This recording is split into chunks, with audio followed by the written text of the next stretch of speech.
Hello and welcome back to Theatre Beard, the YouTube channel specifically for students of drama, theatre and performance studies or the performing arts, particularly those studying GCSE and BTEC.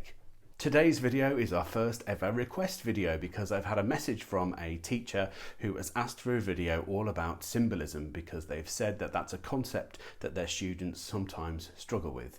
And I thought it might be quite useful to look at symbolism, particularly because we've just looked at a whole load of Artaud, and obviously there's an awful lot of symbolism in that style of performance. Before we get started though, as ever, don't forget to give this video a thumbs up, and if you haven't already, do subscribe to the channel because there's plenty more where this came from. What I will say is that in this video we are going to be looking at some quite complex theoretical stuff which you wouldn't really study until you went to university, but I'm going to break it down in a really simple way. But because you don't really need to know it, you don't need to panic if you don't understand it, but it might help you to understand symbolism and signs in performance. So basically, don't panic if you don't completely understand it. You won't get tested on this. It's not going to be in your exams. You don't need to know it to get your assessments done. I'm just giving you this information because it might help you to look at performances in a new way. So let's get started with symbolism. The great news is you're already very familiar with symbols because we use them in our everyday lives without even realizing it. However, I think that because we use them unconsciously, it's sometimes quite difficult when we try to examine them in a conscious way. But that is exactly what Ferdinand de Saussure did.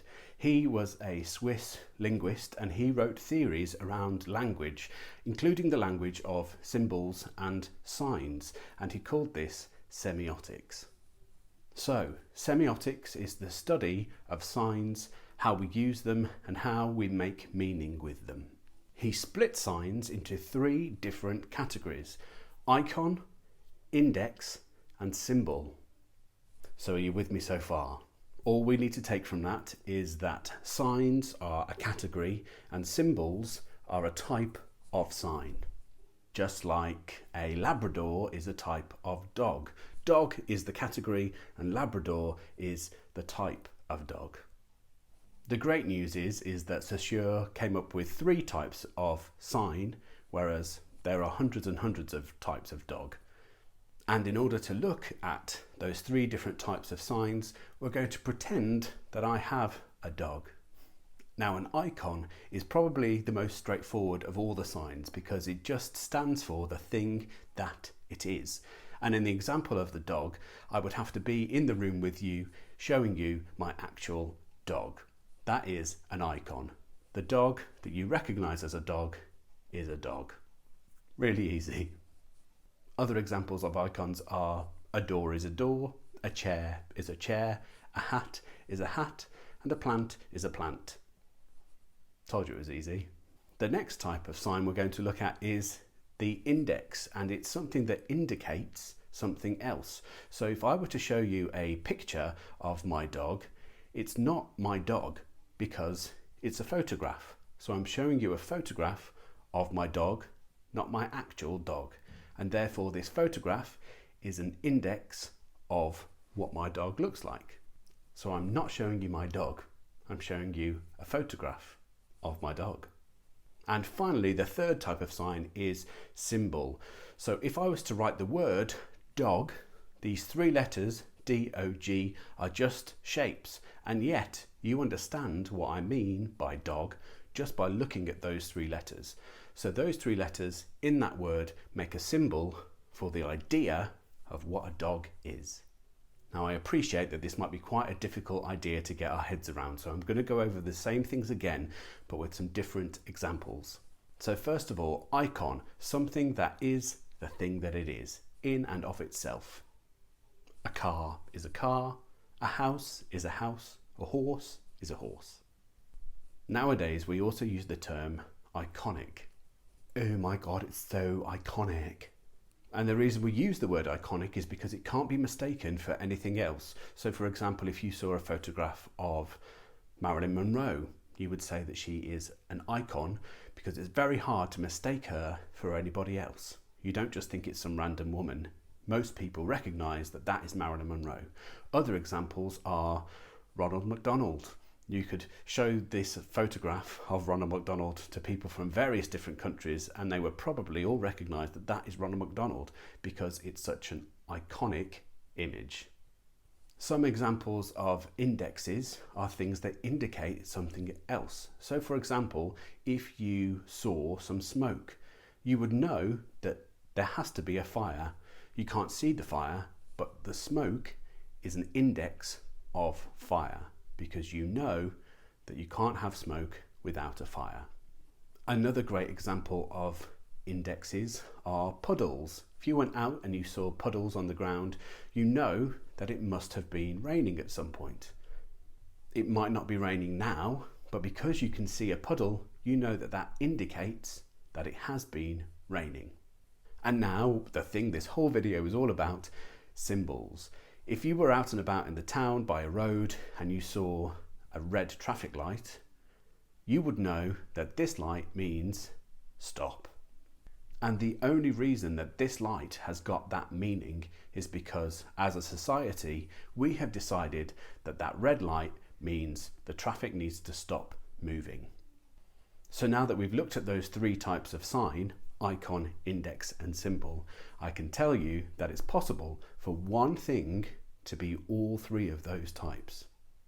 For example, if we look at a clock, the icon is it's a clock.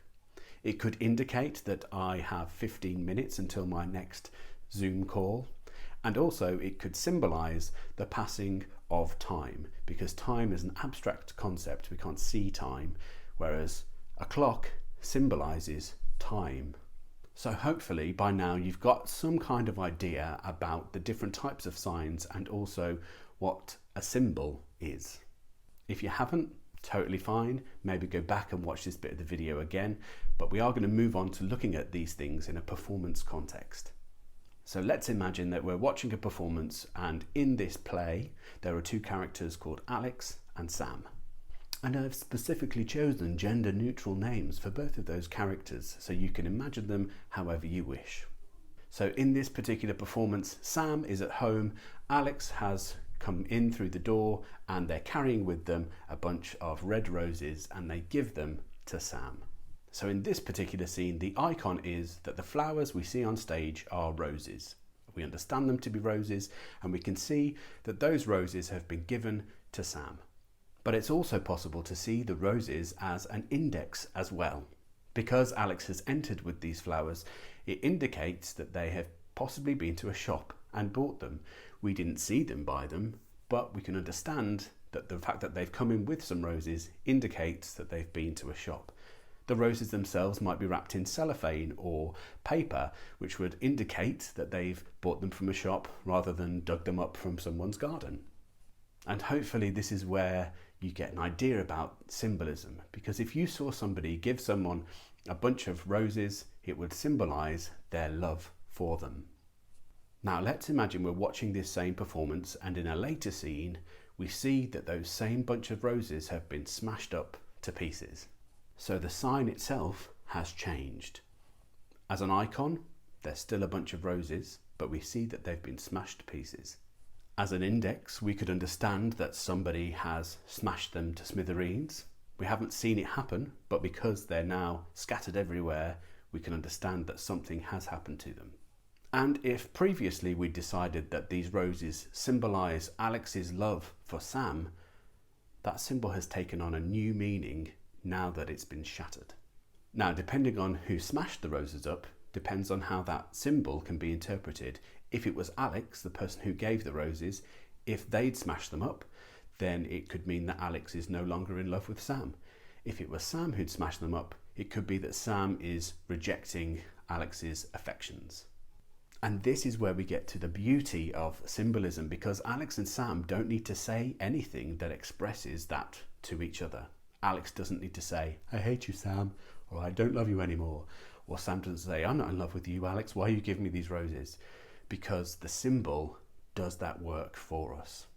So hopefully that's given you a brief introduction into the concept of symbolism. And it's really important to know that everything that you see on stage is a sign, but it doesn't necessarily mean that everything is symbolic. Some of them are icons, some of them are indexes and indicate something, and some of them are symbols, and some of them are 2, possibly 3 of those things all at the same time. So if you take one thing from this video, it's when you're watching a performance, don't just take it on face value. Make sure you're trying to look to see if there is any symbolism in the things that you're seeing.